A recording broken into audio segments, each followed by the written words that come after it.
The Velhari Grand Assembly Station was not a place built for the weak. It floated in deep space like a crown made of cold metal, massive and proud, with towers that stretched toward the stars, and halls so wide that 100 beings could walk side by side and still not touch. Dozens of alien species moved through its corridors every day.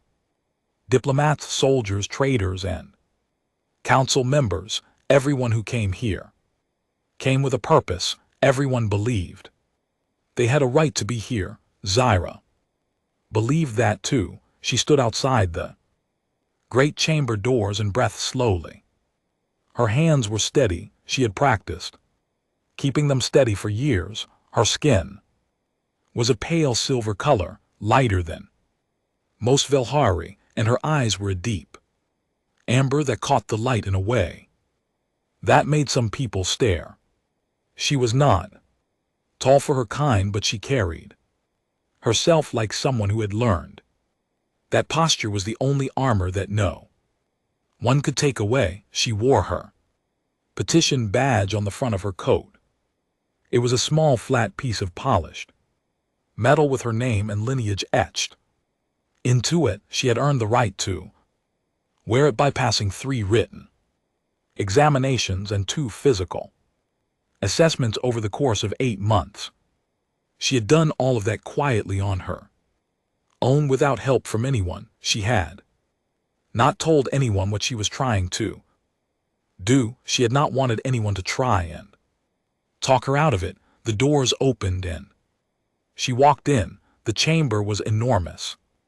Rows of curved seats rose up on both sides like the inside of a shell, and every seat was filled.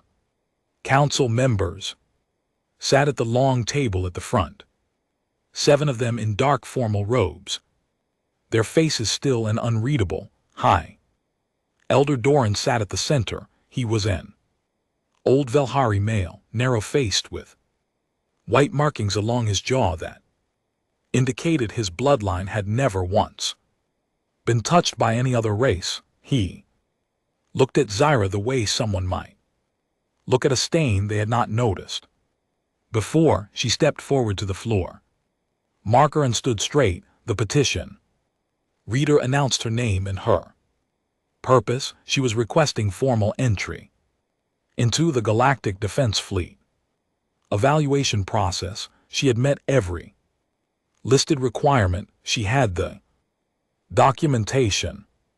She had the scores. She had the badge. Doran looked at her for a long moment. Before he spoke, he said her name as if it tasted wrong in his mouth. He asked her to confirm her lineage. She confirmed it. Her mother had been Fulhari. Her father had been from a smaller outer world species with no council seat and no standing in Hari records. That was the part that mattered to them. That was the part that had always mattered to them. Dorvin spoke to the other council members without looking at her. He said her petition did not meet the spirit of the evaluation requirements, even if it technically met the written ones. He said the fleet needed candidates of pure focus and clear origin. He said the evaluation process was designed for individuals who could represent the Velhari people without complication.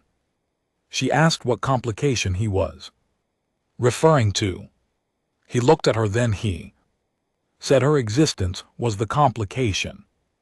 The chamber was quiet after that, not the kind of quiet that meant people were shocked, the kind of quiet that meant they already knew this was coming and were simply waiting for it to finish.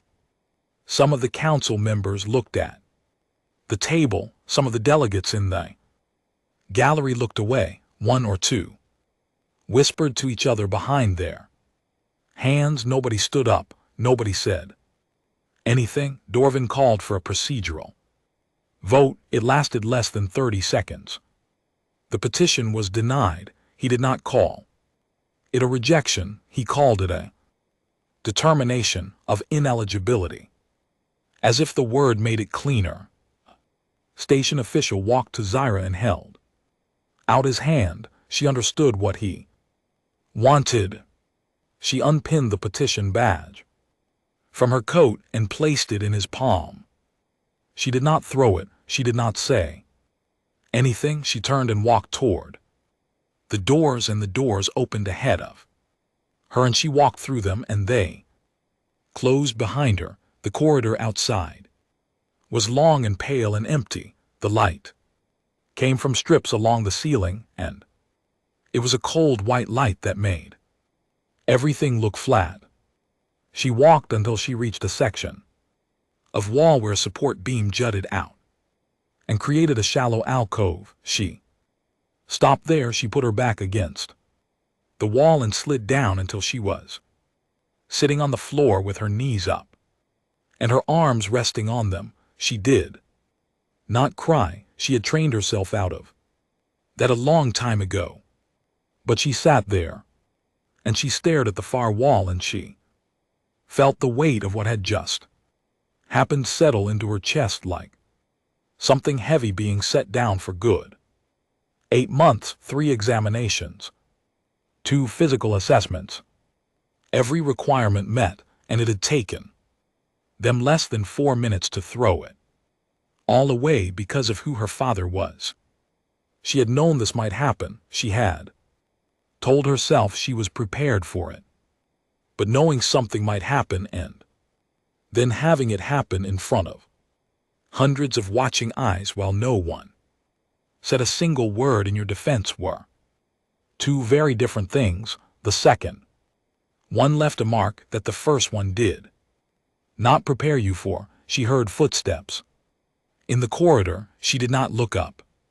Most people who passed through this section were on their way somewhere and paid no attention to anything that was not their destination. She expected these footsteps to do the same. They stopped. She looked up. A human stood a few feet away from her. He was not especially tall, but he was solidly built with short dark hair and a plain expression that was not uncomfortable to look at. He wore a human military uniform, standard security detail designation with a station access badge clipped to his collar. He was not looking at her with pity. He was not looking at her with curiosity. He was just looking at her the way someone looks when they stop, because stopping seemed like the right thing to do. He said nothing for a moment. Then he asked if she was all right. She almost said yes. She had spent so long saying yes to that question that the word was already forming before she could stop it. But she looked at him, and something about the way he was just standing there, not hovering, not leaning in, just standing there giving her space while also not walking away, made her say something different. She said no. He nodded like that was a fair answer. Then he walked over and sat down on the floor beside her, back against the same wall, a reasonable distance away, so she did not feel crowded. He did not ask her to explain. He did not offer advice. He just sat there, and the corridor was quiet, and for the first time since she had walked out of the chamber, the silence did not feel like something pressing down on her. His name was Derek Cole. She did not know that yet. He did not know her name either. They sat in the pale corridor light, and for a little while neither of them said anything at all, and somehow that was the most decent thing anyone had done for her in a very long time. His name was Sergeant Derek Cole, and he had been assigned to the Velhari Grand Assembly Station for 6 weeks now as part of the human military's diplomatic security rotation. It was not glamorous work. Most of his days were corridor sweeps, access checks, and standing in places while important beings talked about things that did not concern him. He was good at it because he was patient and Patience was the one thing the job asked. For above everything else, he had not planned to sit down in that corridor. He had been on his way back from a sweep of the outer east wing when he turned the corner and saw her. Something in the way she was sitting stopped him, not the fact that she was on the floor, though. That was unusual enough in a station where everyone moved with purpose. It was the stillness, the kind of stillness that came not from rest but from someone who had just had something taken from them and had not yet decided what to do next. He had seen that before, not in aliens, in people he had served with, in people who had just come back from something that did not go the way they had hoped and needed. A minute before the world started moving again, he sat down. That was all. He was not trying to be a hero, he was just trying to be a decent person in a corridor. She told him what happened. Not all at once, she started. Slowly, like she was testing whether he was actually listening or just waiting for her to stop talking. He listened. He kept his eyes forward and let her speak, without filling in her pauses or rushing her along. She told him about the petition, about the 8 months of preparation, about the chamber and the council and Dorvin and the badge she had placed in the official's hand. When she finished, he sat quietly for a moment. Then he asked her one question. He asked if she still wanted to serve. She looked at him. The question was so simple that it caught her off guard. Most people, when they heard a story like hers, either offered sympathy or explained why things were the way they were. This human had done neither. He had asked her the only question that actually mattered. She said yes. He nodded. He said that was all he needed to hear. She did not understand what he meant by that. He did not explain. He stood up after a moment and told her his name and said she could find him through the human liaison office if she needed anything. Then he walked away down the corridor unhurried, as if the whole conversation had been the most ordinary thing in the world.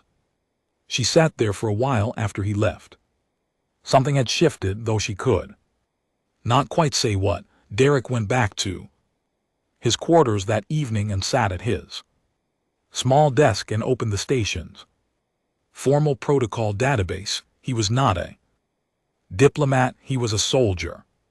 But he had learned over the years that paperwork and process were sometimes the most powerful weapons available, especially in places run by councils and committees. He read through the human military liaison office options for formal requests regarding non-human personnel evaluation opportunities.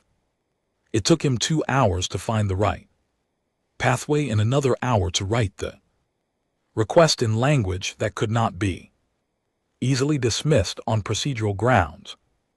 The request was simple. It asked that Zaira be considered for an evaluation trial conducted under joint observation with the human military contingent, serving as co-observers. It cited the documented completion of all listed prerequisites. It did not attack the council's decision. It simply asked for a second look through a different window. He submitted it before he went to sleep. The next morning, Ambassador Claire Sutton summoned him to her office. Claire Sutton was a compact woman in her 50s, with short silver hair and the kind of eyes that made it clear she had sat across from difficult people many times and was not easily moved by them. She was not angry with Derek, but she was not relaxed either. She had a copy of his request on the screen beside her desk. She asked him what he thought he was doing. He told her what he had seen and what Zaira had told him. He kept it factual. He did not editorialize.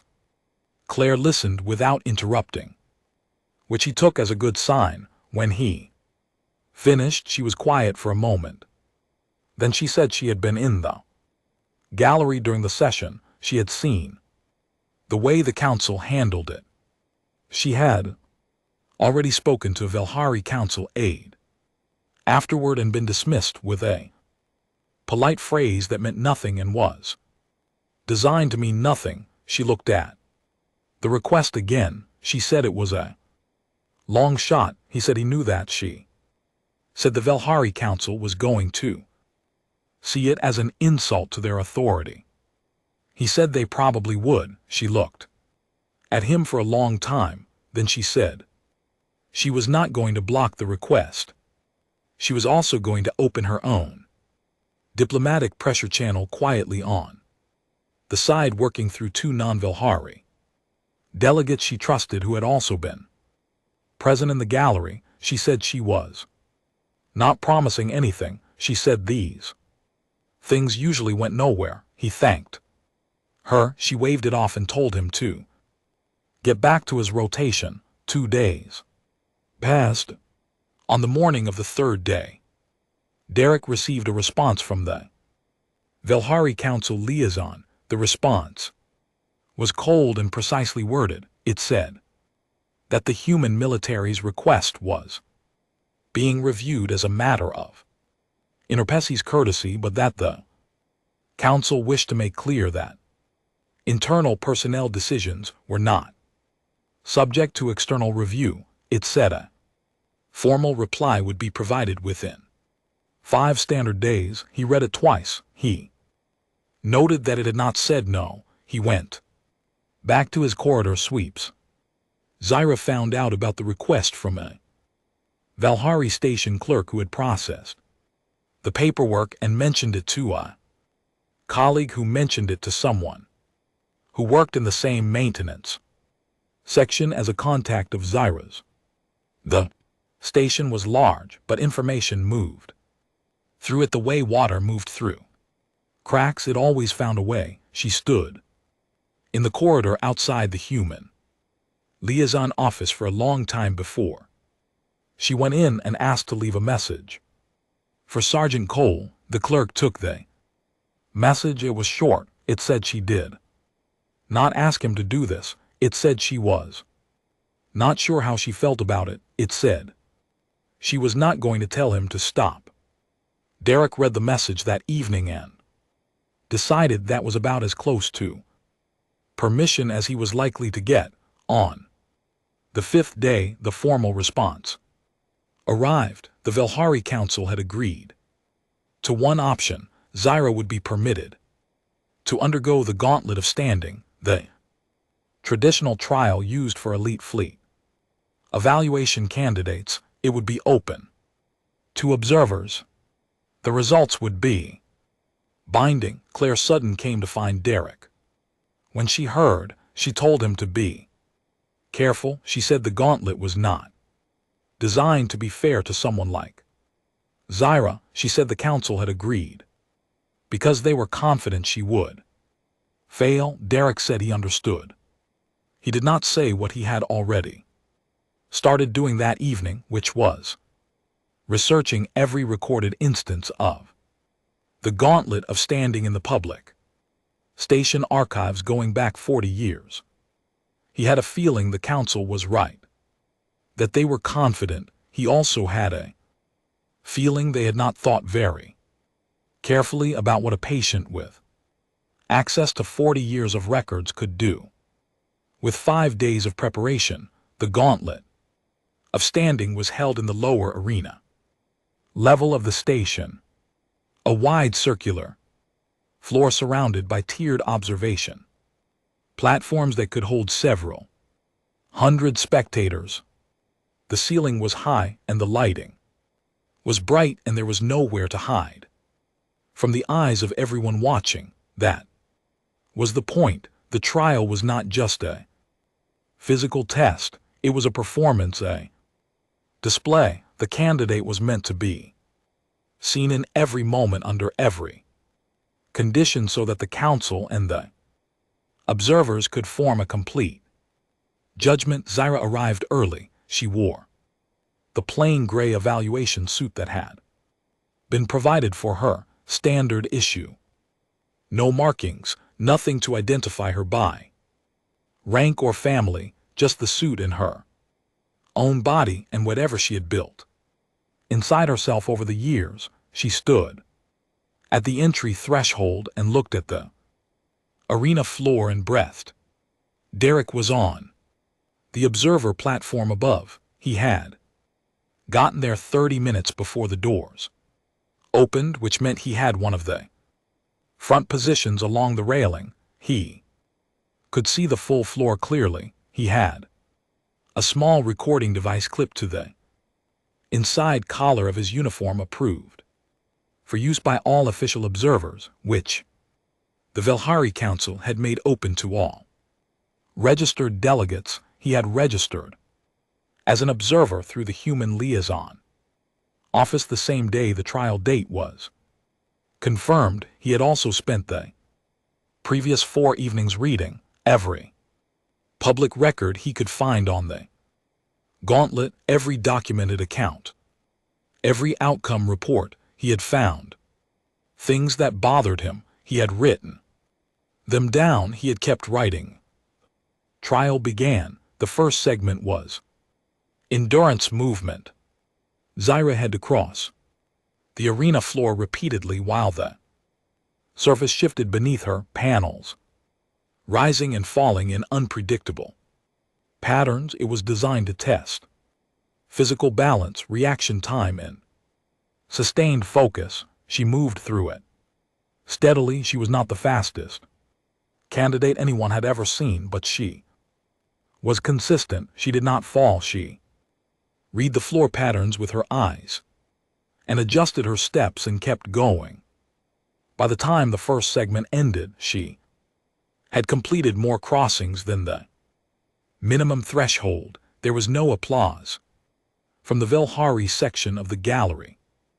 A few of the non-Velhari observers nodded to each other quietly. The second segment was cognitive, a series of tactical problems projected on a screen at the center of the floor, each one requiring a decision under time pressure. Zyra stood in front of the screen and worked through them one at a time. Derek watched her from above.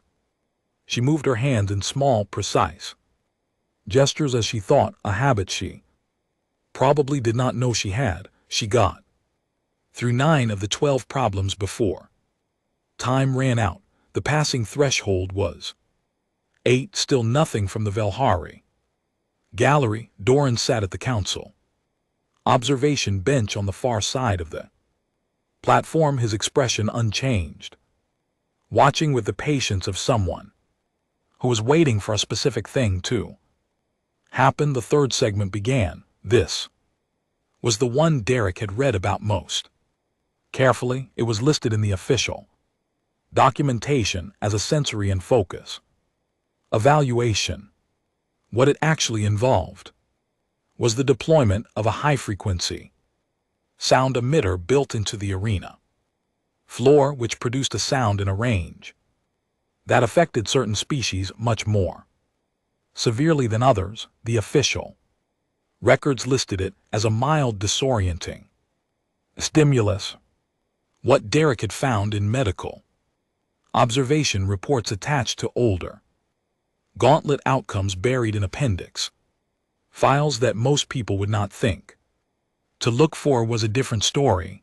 The frequency used had been calibrated upward twice in the last 15 years. At its current setting, it was well above what any neutral medical standard would call mild for species with a particular auditory profile, which included the outer world genetics that made up half of Zyra's bloodline. The effect was not disorientation. It was physical pain. The emitter activated. Zyra kept walking for about 20 seconds, then her pace slowed. Then she stopped. Her hands went to the sides of her head. She did not make a sound. But her body said everything. She was fighting it. She kept fighting it. She took 2 more steps and then her knees went and she was on the floor, one hand pressed flat against the panels, head down, holding herself up by will alone. From the Velhari gallery, there was laughter, not all of them, but enough. Scattered sounds that echoed off the high ceiling and made the arena feel smaller and meaner than it was. Derek was already moving. He did not run. He walked with purpose along the observer platform toward the access ramp that led down to the arena floor level. A Velhari station official stepped into his path and told him that observers were not permitted on the floor during an active trial segment. Derek looked at him and said he was aware of that. He also said that the trial was using a frequency emitter calibrated outside the range defined in the official gauntlet documentation, and that if the official wanted to make a point of stopping him, he was welcome to do that on the record, in front of everyone currently watching.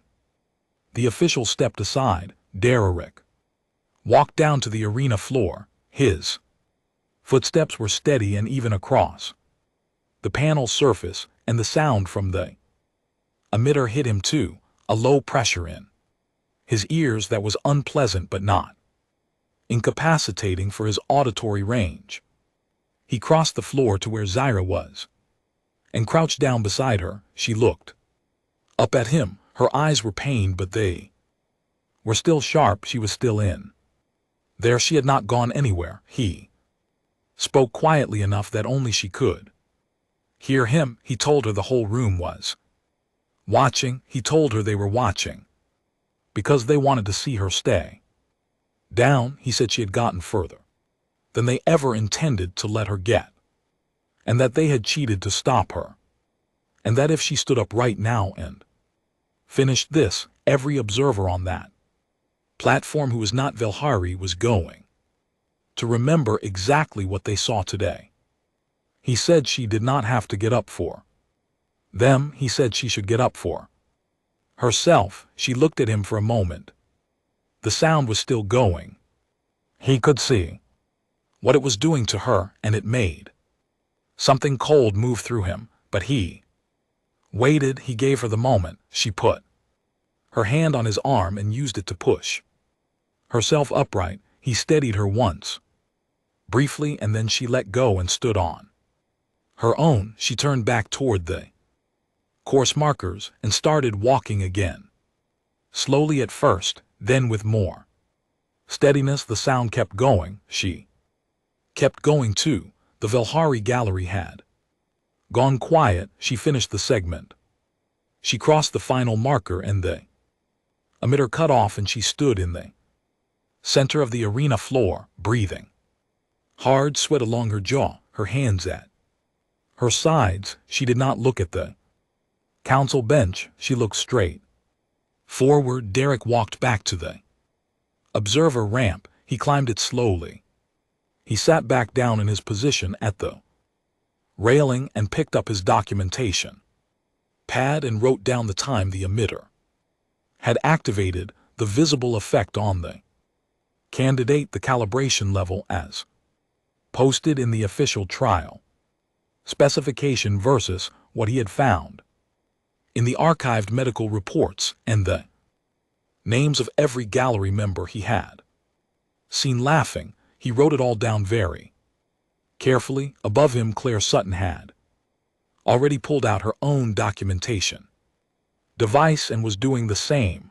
The emergency council session was called the morning after the gauntlet.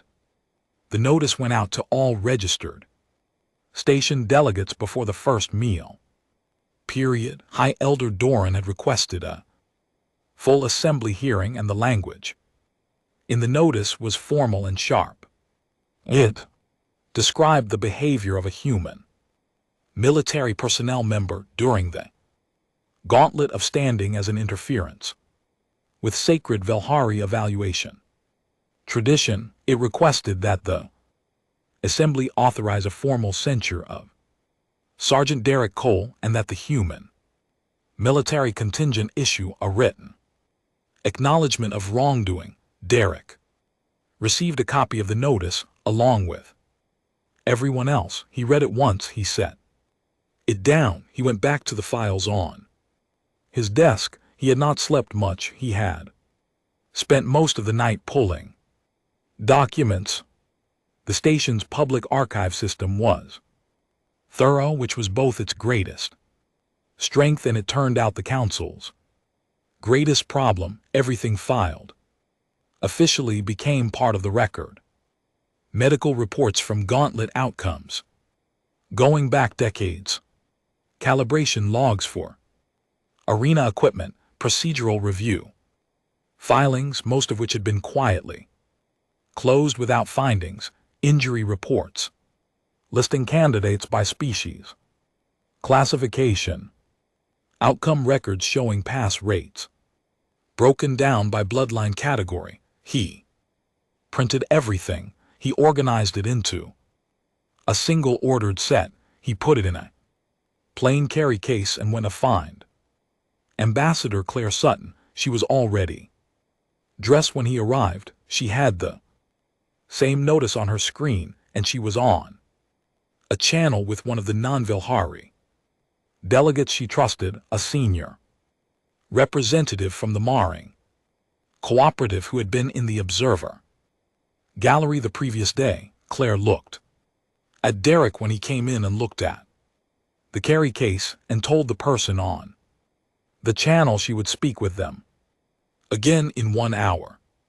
She asked Derek what was in the case. He set it on her desk and opened it and walked her through everything piece by piece. He was calm about it. He did not editorialize. He showed her the official calibration specification from the current Gauntlet documentation and then showed her the archived equipment log that showed the emitter had been adjusted upward twice since that specification was last updated. He showed her the medical reports from prior trials. He showed her the outcome records. He showed her 12 names, 12 candidates over the past 30 years who shared the same outer world auditory profile as Zyra, all of whom had failed the third segment of the Gauntlet, most of whom had reported post-trial medical symptoms consistent with acute frequency exposure, none of whom had ever received any official finding that anything irregular had occurred. Claire sat very still while he talked. She was a woman who had spent decades in rooms where people said things with great confidence that were not true, and she had developed a particular kind of stillness in response to information that confirmed what she had already suspected. She sat that way. Now, when he finished, she asked if all of this was from the public archive. He said yes. She asked if he had taken anything, altered anything, or accessed any restricted system. He said no. She looked at the stack of documents for a long moment. Then she said that in 30 years of diplomatic work she had occasionally been surprised by the scope of a problem when someone took the time to put everything in one place. She said most people did not take that time. She said she was glad he had. He said he had a habit of writing things down. She smiled briefly. Then she started making calls. The full assembly convened at midday. The chamber was fuller than it had been for Zyra's petition. Word had moved through the station the way it always did, quickly and in all directions, and every delegate who had heard any version of what happened at the Gauntlet wanted to be present for whatever came next. Dorfin opened the session with a prepared statement. He stood at the council podium and spoke with the steady authority of a man who had held his position for a long time and believed the position would protect him the way it always had, he described. The gauntlet of standing as a pillar of Valhari culture, he described Derek's entry onto the arena floor as a deliberate violation of that tradition. An act of disrespect dressed up as concern, he said. The human military contingent needed to answer for the conduct of its personnel, and that the assembly should make clear that internal Valhari processes were beyond the reach of outside interference. When he finished, there was a brief silence. Then Derek walked to the floor. He was in full uniform. He carried the plain case. He set it on the record table at the center of the chamber, the table where all formal evidence was placed during assembly proceedings, and he opened it and began placing documents on the surface one at a time. He did not hurry, he did not perform. He spoke in a clear, even voice. He said that where he came from, when someone had a concern about a process, the first thing they did was look at the record. He said he had looked at the record. He said he would like to share what the record contained. He went through it point by point, the calibration discrepancy between the official gauntlet specification and the actual equipment setting, the archived medical reports, the 12 names and their outcomes, the dates, the species classifications, the injury notations, the closed procedural reviews.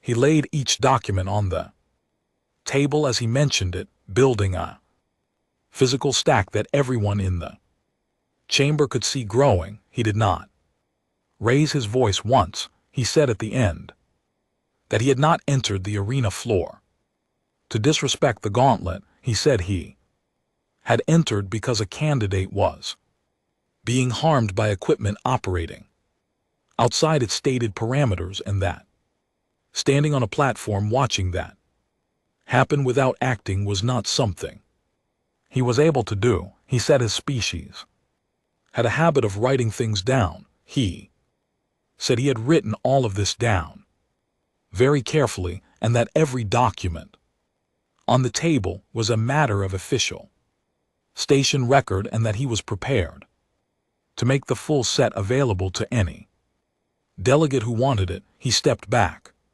from the table. The chamber was quiet. Then the delegate screen started lighting up. Non-Valhari representatives pulling the documents onto their own systems, reading, comparing. The Marin Cooperative delegate leaned over to a colleague and said something quietly. A cluster of 3 outer compact representatives were already in a side conversation, their heads together, their expression serious.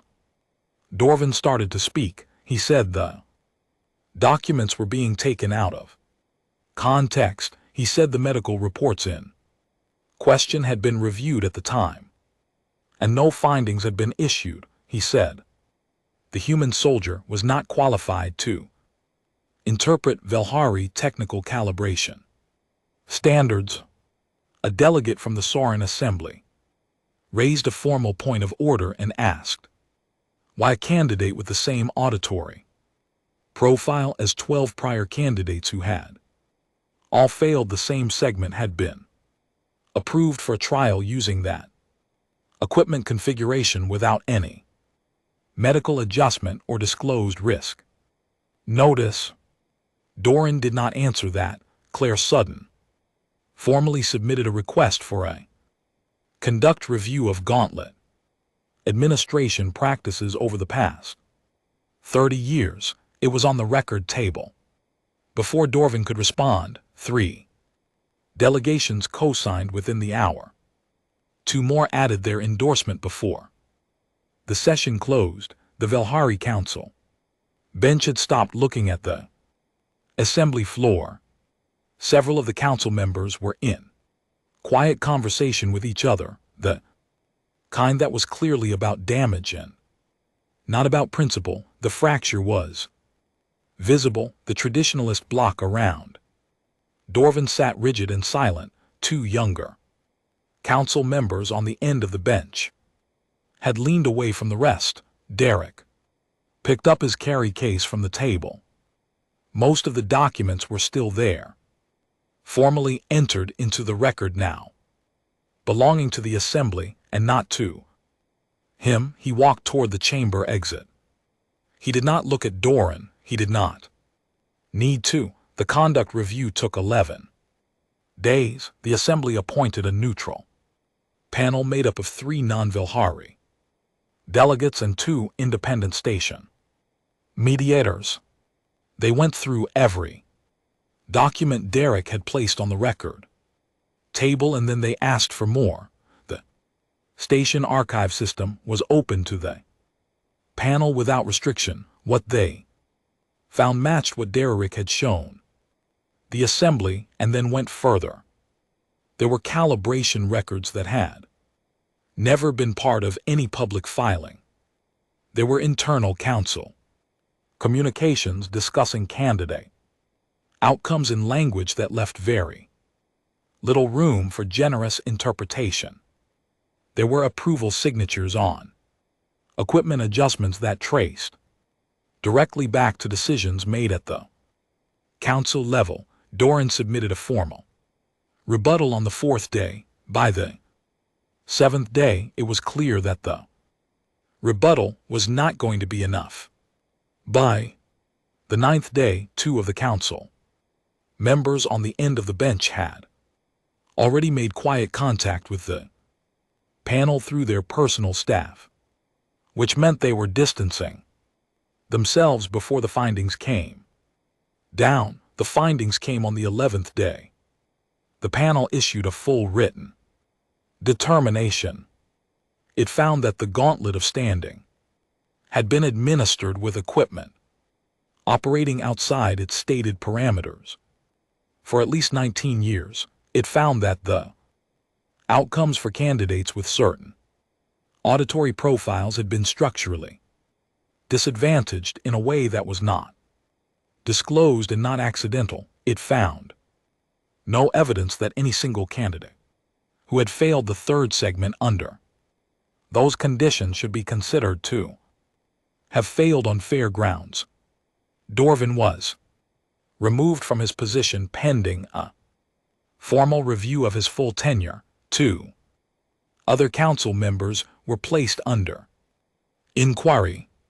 The traditional council structure was suspended temporarily while the Vilhari internal governance process worked through what to do next. None of it happened loudly. There were no dramatic confrontations, no speeches in the chamber. The institution that had humiliated Zyra in front of hundreds of observers was being taken apart through its own records by its own process, because someone had taken the time to look carefully and write everything down. Zyra received the formal notification 3 days after the panel findings were issued. It came through official channels on station letterhead signed by the acting assembly coordinator.